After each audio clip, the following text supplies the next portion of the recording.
Have you ever wondered what games you should keep or you should lose? Find out here at Purge Reviews. Have you ever wondered what games you should sell or you should use? Find out here at Purge Reviews. Find out on our top 10 list what games you cannot miss. Don't forget to subscribe to Purge Reviews.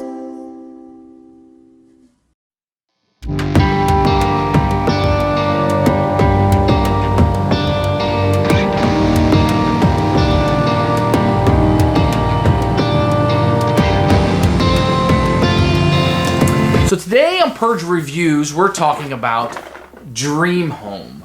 And this is a really kind of a unique theme. This is something different than what we normally get. The beauty of this is you get a simple game, you get a simple board game that can be taught to nearly anyone with a theme that's going to go outside orcs and those of us that like fantasy and things that we tend to like with fighting and blood and Vikings and stuff. So what you're going to get here is a house where you're building your dream home.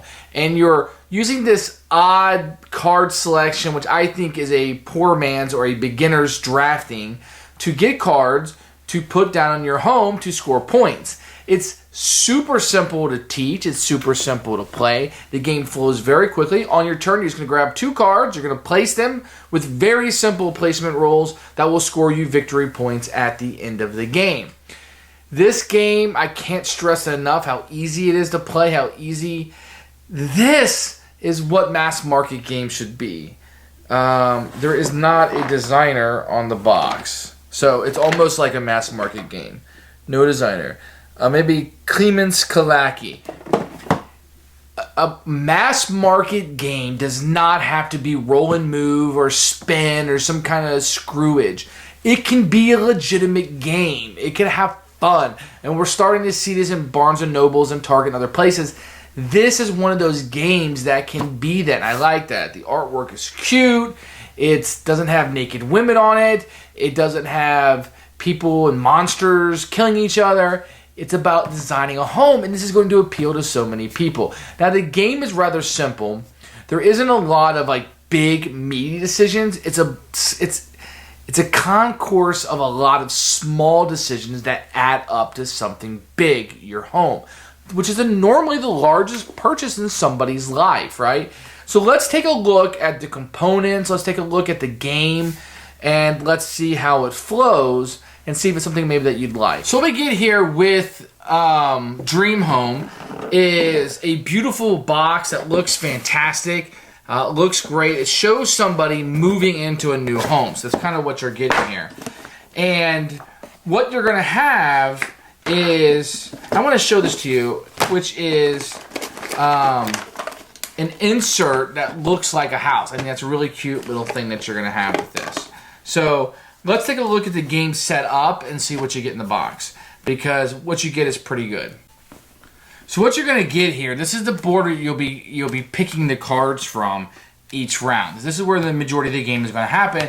Everybody's going to have their own house. What you're going to notice here is you're going to have 10 rooms up here, 2 for the basement, and you're going to have a roof pile right here. Let me show you what you do. So on a turn, it's very simple. These cards are lined up.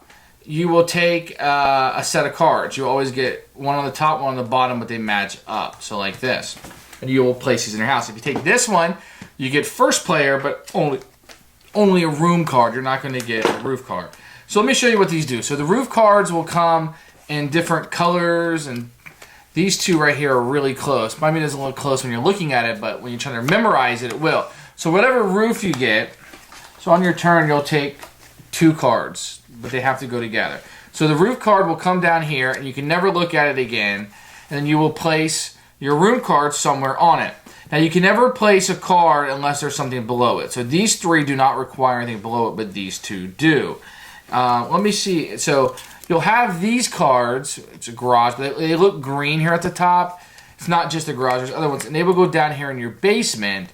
And then when you do that, then you can place something here. So these rooms just have to be placed on top of something. I couldn't do this. I couldn't do this. I can do any of these. This cannot go up here. It has to go in the basement. Now you'll notice on this card that it says 1, 4, or 9. This is super important. So if you get One of these is worth 1 point, but if you were able to get 2 of these next to each other, then it would be 4 points. Now, it wouldn't be up and down, because that's not, think about it thematically in a house. That would not make any sense. So that would be 4, and if I was getting a third one, it'd be 9. Some of the rooms are just worth a number of points, and that's all you get. You'll see some of these roofs will have an extra point on it. So what you're doing with your roof points is at the end of the game, you'll turn these over, and if you have a set of 4 that match, that's worth 5 points. And any set that doesn't match is worth 3, and if you have the bonuses, they're worth 1 extra. So it's only 2 extra points if you get a complete 4 of one type. 2 points can be very helpful, but it isn't a ton of points either. Now, at the top, you might have some of these cards that would come out that you can select, like the roofer, which is a person that you can hire. Let me kind of show you the artwork here. And what he does is, at the end of the game, before you look at your roof cards, you may take one roof card from the discard. So they just allow you to kind of break the rules. Here's a jackhammer that you can get. Before the first player's turn, discard this card to take 1 room card from the game board. Skip your turn this round. So you can actually act out of turn order. You don't get a roof card, you just get the card below it. And that's really the entire game. So on your turn, and if you want to go first, you take this. Here's the first player marker, which is really cute. It's a little house. You take a set of cards and you place it on your board. Once they're placed, they cannot move unless you get a card that allows you to move it. As the game progresses, you will just score your points at the end of the game. There are some cards that would give you these decors, which a lot of these have to be placed on a certain type, like place this in a bedroom. It's a bed. A piano will only go in a living room. If you have this on your board, you can put these on the cards, and you'll score extra victory points. Here's a couple plays of ours. Just kind of, you score for the rooms, the decor, functionality. So if you have a bathroom upstairs and one downstairs, you get 3 points. If you have a kitchen, bedroom, and I believe a bathroom, you get 3 points. So the functionality of your house can be very helpful in getting points. Then your roof points are worth stuff. So our score wasn't so tight the first time, but the second time it was. And you get a number of these in here. And that's Dream House. It moves pretty quickly, and the turns are very, very simple. The question really is Dream House too simple? Not for a filler. Now, it's going to go a little bit longer than a filler for me. When I play this, it's just like, let's just grab some cards and go. You don't want this game to drag on too long. The decisions are fun in filling up your board, but it's light. There's not a lot of going on. I would probably use this game as a filler to get the night going, or I would use it more as, let's get some people into gaming because it's themed. Or maybe if you have a wife or a spouse who likes to watch HGTV, which is the American home decorating type channel that we have here, this may be it. If they're a fan like Property Brothers, I don't really know anybody else on there, but this might be a game that would drive people in. Or if you want to play with a mother-in-law and they're coming over one night, this might be a good way to get somebody into gaming. This might make a good gift for like a real estate agent or somebody like that. It's light, but I think the more you play it, the first time we played, I kind of ran away with it. The second time, it was a lot closer, and it has been closer each time. There's some luck in the game. There absolutely is, and it's not to be taken too seriously. But there's a place for these type of games, and I think if this game was marketed well and had some backing of maybe HGTV, this game could be huge and not be a complete and utter mess like so much mass market is. It's really important that we believe, and this is a strategy we came up with, was it's really important to get those basement cards going so you can build anywhere on your house.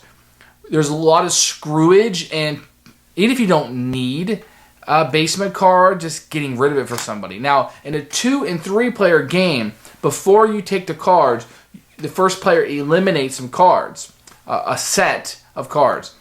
And what they'll do a lot of times is if they already have their basement kind of set up, they'll just throw away every basement card that comes up. So it's very important to get that first player sometimes.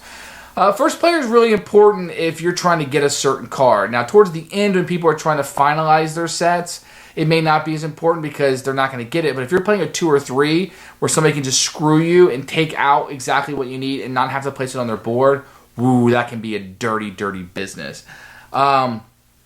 There's new cards every round, so there's not a lot of planning from round to round. You could sort of count like how many living room cards are left, but I don't know because you're also trying to count those roof cards at the same time, so that can be pretty tough. But if you see a lot of living room cards out, you might not want to go for that 3-card set, or maybe just stop at a 2. But there's a few different ways to score some points, and it's simple, simple, simple. So don't expect too much. I mean, this might be a double header with Pursuit of Happiness. That might be a good double header night to play this and then to play that. So I'm going to go ahead and recommend this game. Just kind of know what you're getting into here. Make sure this is a theme that you would like. Make sure you're okay with a light filler that takes a little bit longer than most fillers. And I think that you'll really enjoy this game. Now, it's not gonna set the world on fire. It's not going to be a hot game for a very long time. But what it does really well. And I recommend, for a keeper, Dream Home.